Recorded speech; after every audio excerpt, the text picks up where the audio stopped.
My highlights, I guess, were I loved working with Pastor Alan.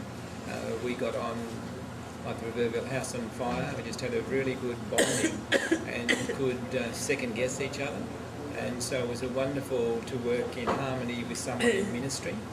And so I think I really enjoyed that. We had some special moments, such as showing him some of the things that I've learned. We had a guy who was suffering from grief, and his father had died 40 years previously, and had this incredible grief on his life.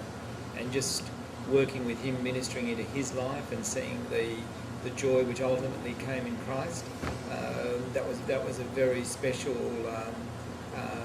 time. And perhaps the most interesting miracle we saw was the occasion we were walking along this road and we saw this guy sitting in a chair, sort of like a mute, and we went up to him, and he was just outside the house. He just virtually sit there all day, and I went. He clearly couldn't understand us, so I just, fortunately, Roy and then the previous boarding had made the point. It's often quite helpful sometimes the point you make, Roy, inadvertently.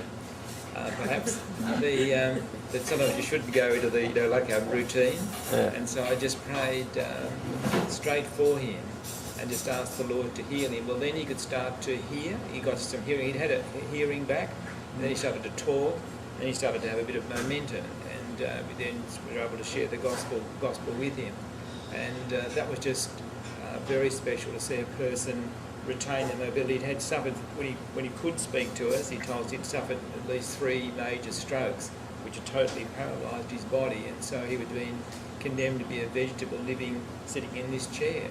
So he was, at the end of our visit, he was at least up on his feet. We were able to help him. He wasn't still perfect, but you could see that the body was coming into full functionality, and he was very excited. So that was a wonderful miracle. Thank you, Lord.